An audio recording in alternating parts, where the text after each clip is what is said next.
Good morning, everyone. It is day 4 of Longmont Startup Week 2021, and we're just so thrilled to have you back again. Big lineup again today, and we're going to begin as we have with a mindful morning.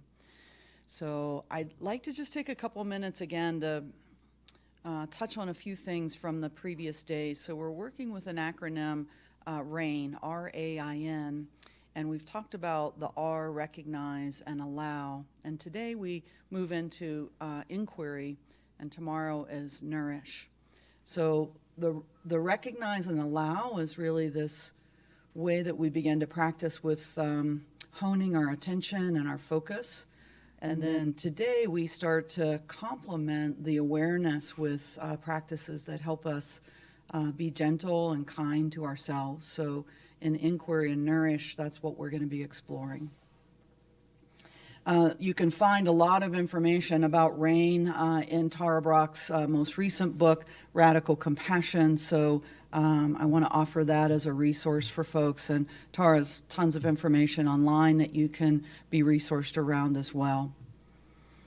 Now, yesterday as we talked about allow, I just want to take another moment to say a few things about allow. You'll notice as you continue to practice with allow that as you pause and let whatever is there be there, you'll start to want to push certain things away and you'll start wanting to pull other things closer to you. So we know these as pleasant and maybe unpleasant experiences. And so explore where that's happening for you as you allow those things to be there. What things in your particular experience really cause you to do some of that, and others that you're like, ooh, I like this, I want more of this. So nothing wrong with any of those experiences. It's just more practice to start to understand where you push and pull away from things. Our practice is helping us accommodate whatever shows up so that we can be in things like this or like this and still just keep noticing, right? That we don't continue to amplify, like trying to push that away or trying to hold on to that.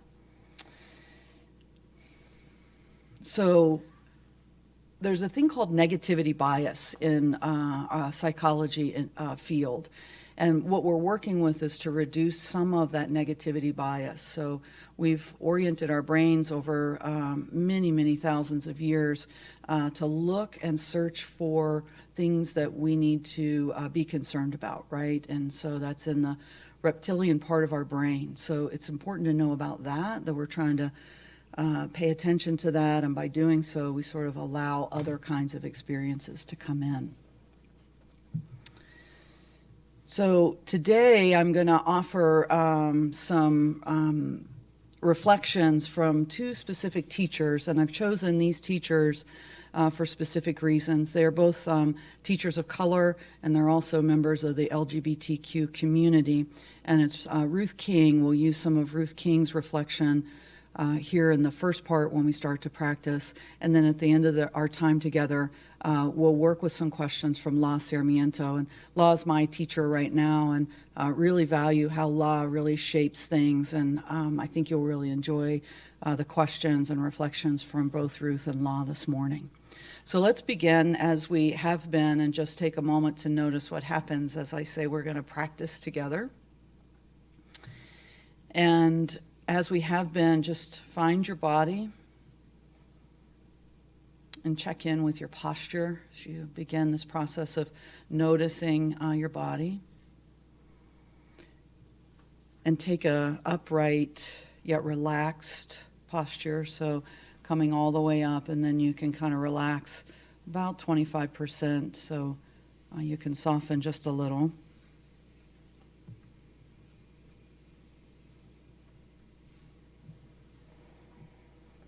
Finding your body breathing. Just take a couple moments to follow 3 breaths in and out.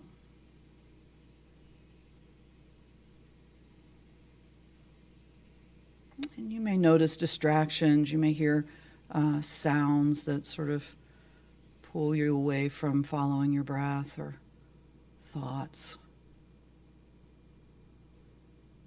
You may have body sensations that kind of pull you away from the breath. Just allow that to happen. Continuing to come back to your breath.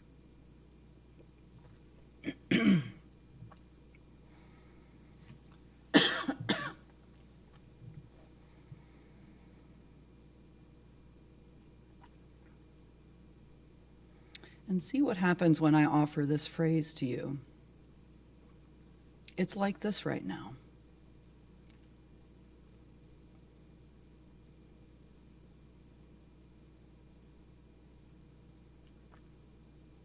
No matter what you're noticing, pleasant or unpleasant, something you want to pull closer or push away.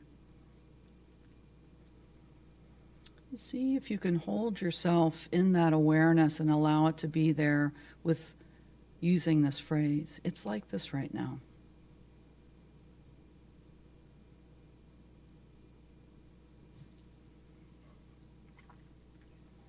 And these words are from Ruth King. As I'm speaking to you, see if you can keep at least 50% of your attention on your body sitting here.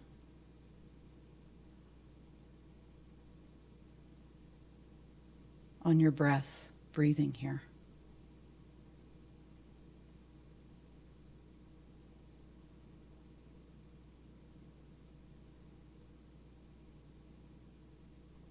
Try to keep at least 50% of your attention on your body sitting here.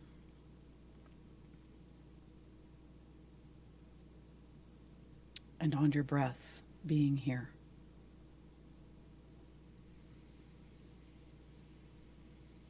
We do this so that we can stay as present as possible together for the rest of our time.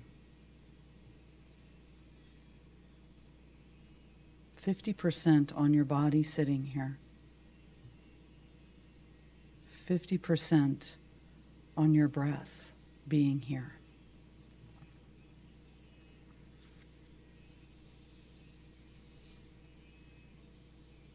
And take another opportunity here to just follow a few of your breaths, the natural breath coming and going from your body, expanding and contracting.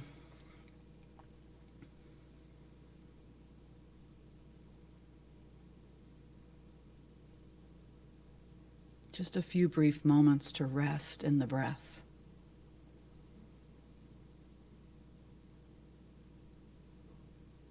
And as you're ready, you can, if your eyes are closed, begin to open your eyes and come back into the room. And often as we do this, like we've turned our awareness inside, we can kind of take our awareness outside and kind of reorient ourselves to the room. So I wanted to start this morning with our exploration in inquiry with mentioning Tara's other book, because this is a book that has been really super important to me in my life. Her first book is Radical Acceptance. And in the prologue of Tara's book, so many years ago, more than 20 years ago, when I picked that book up, she writes in the prologue about meeting a person for the first time, and this person shared that they were learning to be their own best friend. And I remember when I read it, it still makes me so tender to even, each time I share it, I just get so tender when I think about those early days when I first read that and thinking like, wow, what an idea to be your own best friend. And so this idea is a pretty radical idea if you consider it, because if you're anything like me, and after years of practice, I can still catch myself not exactly being my own best friend at times, right? That inner monologue or dialogue that can happen where we judge ourselves a lot, and just the way we talk to ourselves is not a way we would be probably super proud to for people to know about. And in reality, probably not the ways we are to our best friends, to our kids and our coworkers often, right? Those that we love, we make more effort sometimes on the outside relationships that we have, while inside we tend ourselves in a really different kind of way. So what this helps us understand is this idea of becoming your own best friend really requires us to befriend our experiences too, and not judge the experience, right? These experiences are happening, and can we show up and be with them as they're happening as a way to understand ourselves, our environment, and all the people that are in our life with us. So this is about a turning toward, right? So we talked earlier about the things that we push away, just noticing that, and over time we start to know the ones we try to push away. Yesterday I mentioned one of the things I work with is irritation, right? And I used to really try to push irritation away. And what I've learned is if I can just make contact with it, and then I can hang out there, then I can actually turn toward it in this inquiry process to start understanding something more about that irritation. So we turn toward ourselves and we turn toward our experience so that we can be in direct relationship with what's happening. And the great promise there of these practices is this also helps us be in great and better relationships with the people in our life, our environment, our world, our communities. But it starts here with us first. You can't really have a better relationship externally with things outside yourself until you start to shift this, how you relate to yourself directly. Now, when we talk about the word inquiry, and others use a word for I of investigate. So you can pick the words that work best for you. Inquiry works better for me, and I'll tell you why in a second. And where I get a little stuck with investigation is I really start to, get a microscope out and a magnifying glass, and it has that sort of inspection feeling to me. So it gets me too much up in my head. And what we're going to talk about is inquiry being a whole experience. So often when we say inquiry, and the way we think about it in our culture, we'll think about asking questions. So an inquiry is I'm going to ask you something. But that's only part of what we will practice with inquiry. Certainly we work with our minds, right, and asking questions. Throughout our time together, I pose questions to you and you reflect on those. But we don't want to just have a super heady experience, because really in reality we know, for me, I spend plenty of time in my head. So what I'm looking for is to notice those things and use the power of the mind to ask questions, but then let those questions really resonate in our body, and then also checking in with our feelings. So we're looking to see, with the three fundamental practices around mindfulness of thoughts, which is our mind, mindfulness of our bodies, and mindfulness of our emotions, how we can have a full sense of what's happening for us. So in the body, you'll start to notice there's a place in your body where you experience emotions really very directly. And these sensations in your body happen actually before you'll have language or words for the feelings. So for me, it's in my throat. It's always been in my throat. It hasn't changed since I've been practicing. And as I reflect before I even learned these practices, I experience joy and sorrow and happiness and anxiety and fear. It all comes to my throat. And often when I'm in a sort of say like something that feels sort of anxious and I feel constricted and tight, my throat will constrict. And when I feel joy, I can feel a lot more room in my throat area. Many people feel a lot in their gut area and your stomach area. That's a common place to feel emotions, but you can really feel emotions anywhere.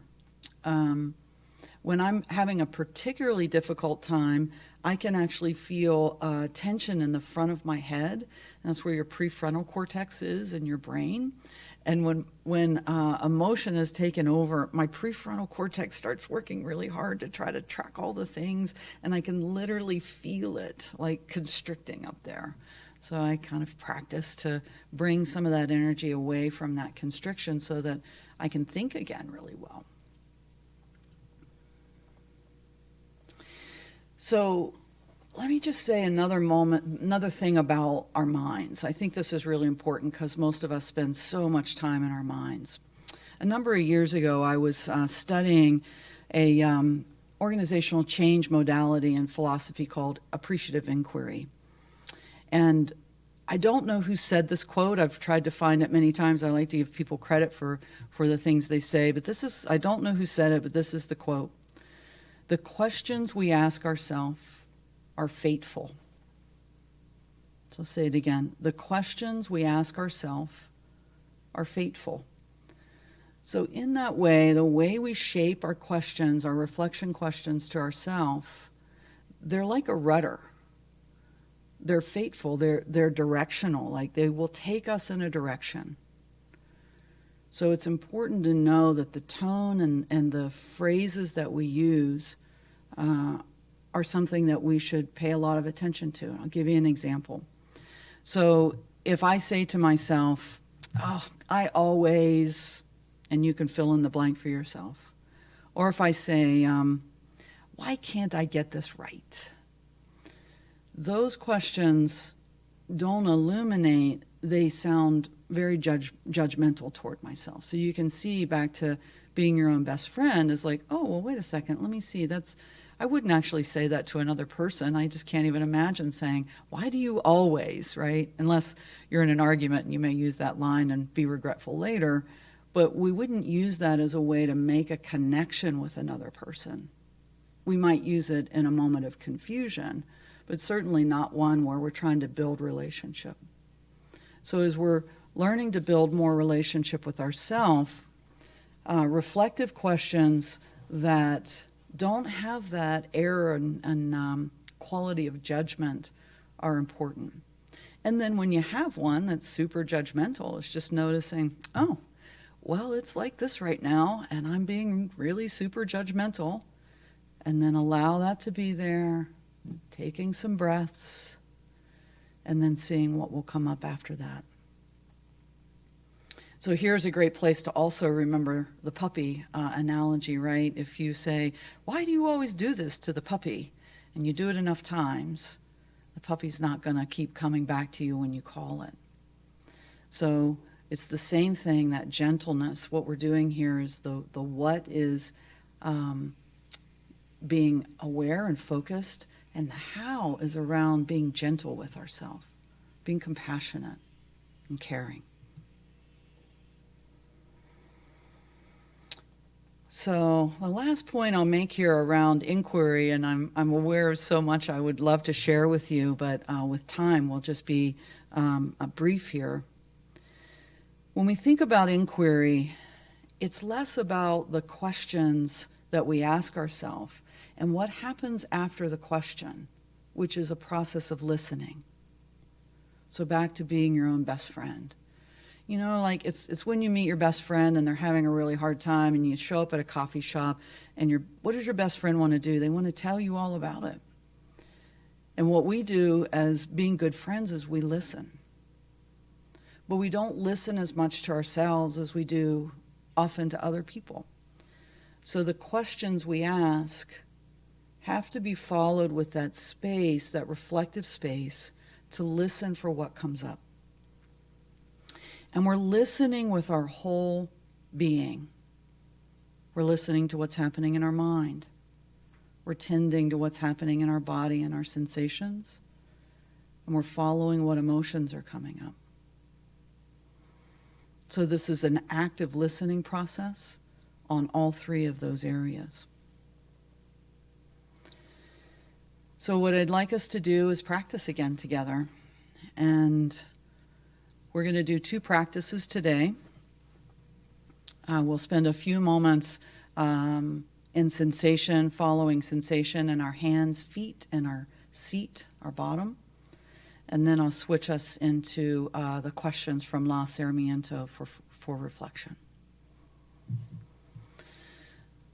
So just come into your body now as we transition from Sort of using our mind to listen to some learning opportunity, and now shifting more internal. And take a comfortable posture, and if it's possible, if you're seated, you place both of your feet flat on the floor and both of your hands, the palms of your hands, resting on your thighs.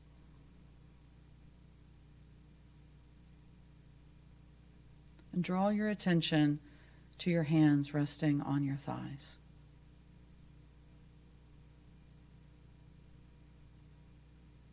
And work with your mind here to focus your attention there, to feel any sensation just on the bottom of your hands, in your palms.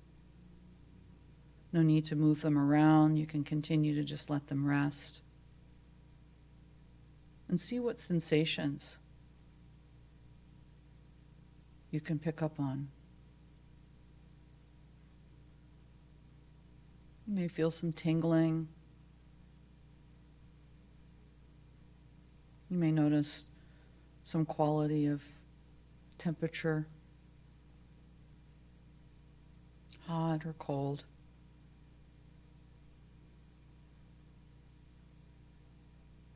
And your palms may be dry or moist.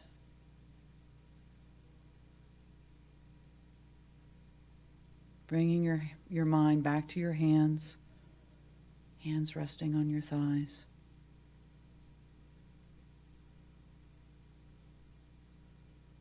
Focusing on the sensations that are there.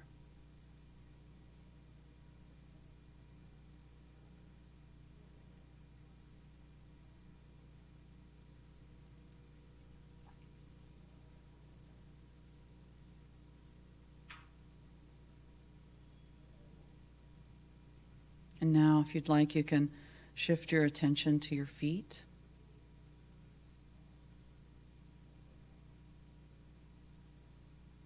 Asking your mind to focus its attention on your feet. What do you notice there?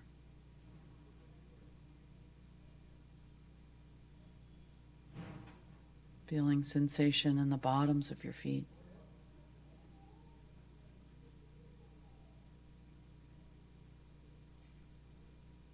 If you have shoes or socks on, can you feel the sensation of socks around your feet?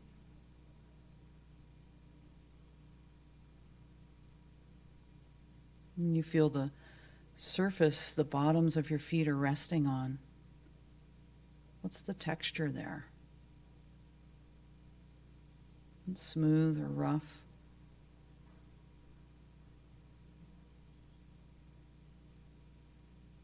And now bring your awareness to your seat resting on a chair. If you're lying down, the surface that you're lying on.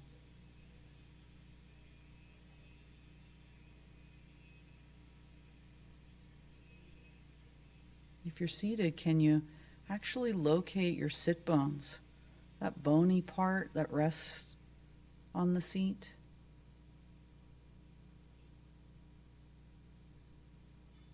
Can you feel those just above and in the tissue that covers them?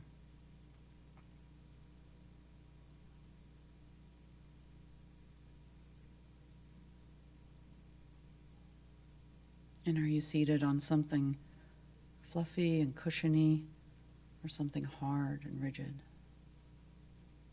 And how does that feel on your seat, on your bottom? And we'll end this morning with these questions. Right now, am I feeling connected or disconnected? Am I feeling empowered or disempowered? Is my heart open or closed? Am I experiencing suffering or freedom?